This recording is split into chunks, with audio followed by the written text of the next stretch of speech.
Assalamualaikum warahmatullahi wabarakatuh. Alhamdulillah. Selamat pagi para sedulur-sedulur yang saya cintai dan semoga dicintai oleh Allah Subhanahu wa taala. Oke para sedulur, jadi semalam tuh saya sempat kaget ya ketika kemudian lihat beberapa video mulai dari kemarin sore ketika masyarakat, tapi ya kebanyakan anak-anak muda ya teman-teman ya. Mungkin anak-anak seusia SMA gitu kan, yang kemudian mulai mendatangi kemudian rumahnya salah satu anggota DPR RI, yaitu tempatnya Ahmad Saroni. Dan memang yang lebih mengagetkan lagi, ternyata mereka nggak cuma kemudian melakukan demo di sekitaran rumah, sudah lepas kendali kemudian melakukan pengerusakan, selain pengerusakan juga penjarahan ya teman-teman. Mungkin sebagian dari kita itu kita dilema banyak, kemudian kalau saya tanya orang kok sepertinya lihat sesuatu yang ya kalau menurut saya sih tetap salah ya itu kan. Tapi di lain sisi juga karena memang mungkin kekecewaan, kekesalan masyarakat itu sudah terpendam sangat lama ya. Jadi sepertinya ya nganggap itu sesuatu yang sah-sah saja. Paling kalau menurut saya tetap itu suatu tindakan anarkis, tindakan penjarahan dan bisa masuk pidana gitu kan, tindakan pidana.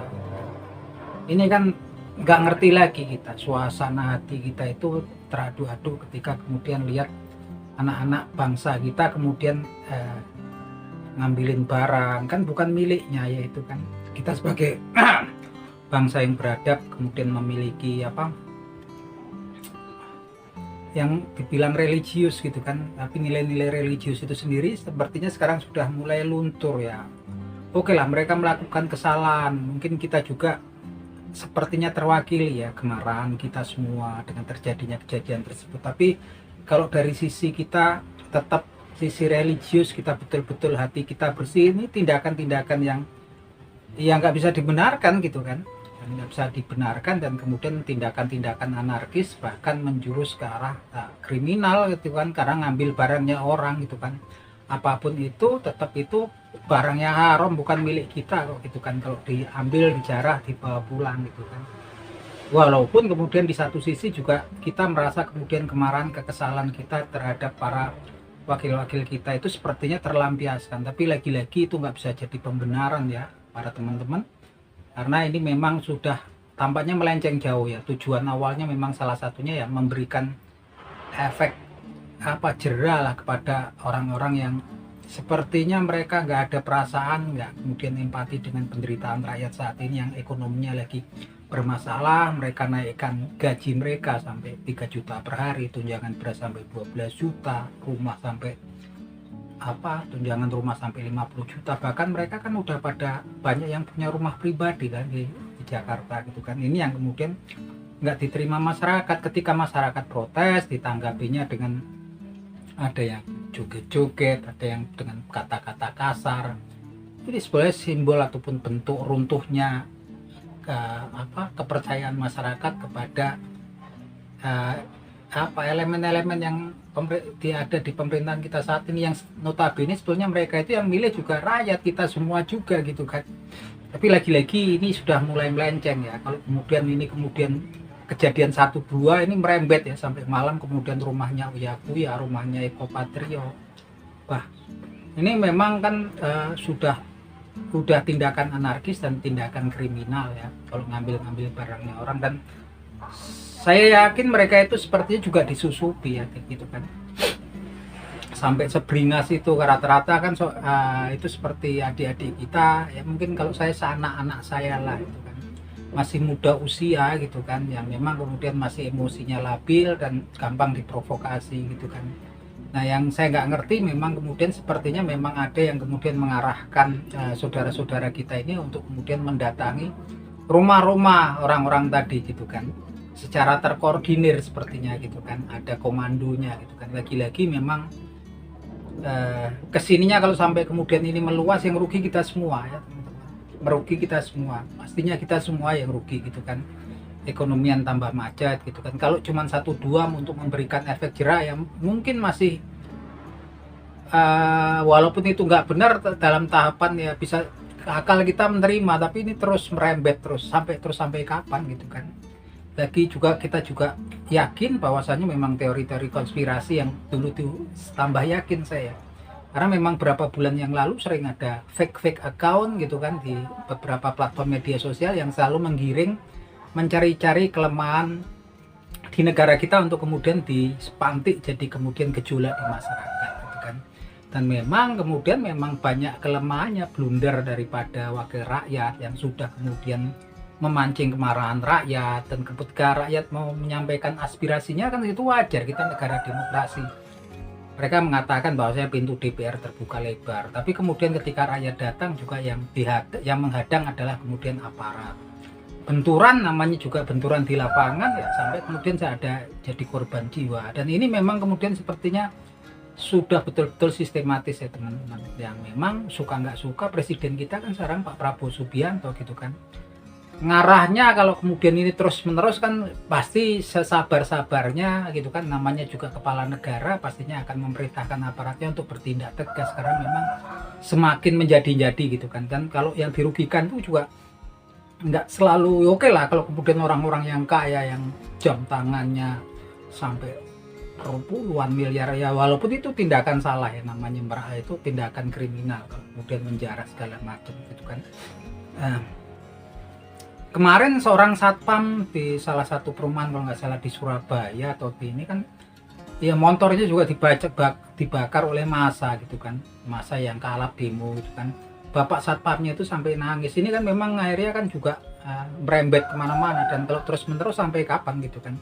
Kalau saya sih lebih realistis bahwa saya ketika DPR saat ini momentumnya udah down gitu kan, sepertinya mereka juga nggak akan berani lagi gitu kan kalau nggak nerima ini kan apa petisi daripada masyarakat. Saya lebih setuju dengan memang tuntutan-tuntutan yang realistis dari adik saudara-saudara kita, adik-adik kita yang mahasiswa dan para buruh ya teman-teman. Damai cuman sampai sore gitu kan demonya, tuntutannya jelas. Kalau buruh kan kemudian menaikkan upah buruh, kemudian juga untuk menerapkan pembubaran outsourcing, itu betul-betul merugikan masyarakat kecil ya, yang menengah ke bawah itu dirugikan gitu kan. Para mahasiswa salah satu tuntutannya adalah untuk penerbitan undang-undang perampasan aset para koruptor gitu kan, atau hukuman mati untuk para koruptor. Itu jalan yang memang paling tepat, tapi kesininya terus sepertinya juga ada penyusup yang kemudian demo itu kan cuma sampai sore sampai malam, dan sepertinya memang secara sistematis mengarahkan ke rumah orang-orang yang memang kemudian ya sudah ada celahnya, masyarakat benci kepada mereka, masyarakat kecewa sama mereka. Ini menunjukkan kekecewaan yang lama terpendam ya, ketika waktunya mereka merasa punya kesempatan untuk melampiaskan ya sudah gitu kan. Walaupun lagi-lagi menurut saya itu suatu tindakan yang melanggar hukum, tindakan anarkis gitu kan, yang memang ujungnya mau nggak mau presiden kita pastinya akan kemudian mengambil tindakan tegas. Nah ujung-ujungnya nanti ketika lagi-lagi ketika ada benturan antara aparat dan masyarakat ya, pastinya kayak kita di lapangan itu kan susah pastinya. Kalau ada korban berbalik nanti subjeknya ini kan dicari lagi nanti kan, bisa mengarah ke presiden kita kalau sampai kejatuhan korban yang banyak. Tentunya kita nggak berharap seperti itu. Mau kemana arah negara kita kalau kemudian Pak Prabowo Subianto sampai didiskreditkan, sampai kemudian dibenturkan dengan masyarakatnya sendiri gitu kan. Nah ini memang saya nggak ngerti. Dulu saya kemudian selalu lihat Pak Prabowo itu sosok yang memang cerdas, pintar, ahli strategi. Dia seorang mantan Danjen Kopassus, mantan Pangkostrat gitu kan. Seharusnya saya yakin bisa ya mengantisipasi memang operasi-operasi yang saya pikir ya ini semacam operasi yang terstruktur ya gitu kan. Dan saya berharap juga orang-orang yang punya pengalaman di bidang pengalaman luas, seperti kalau kita lihat ada Purnawirawan Jenderal Gatot Nurmantio, siapapun dia lah gitu, kayak Jenderal Gatot gitu kan, diberikan ruang untuk mengurun ya pikir dalam kemudian mengatasi masalah-masalah yang terjadi saat ini.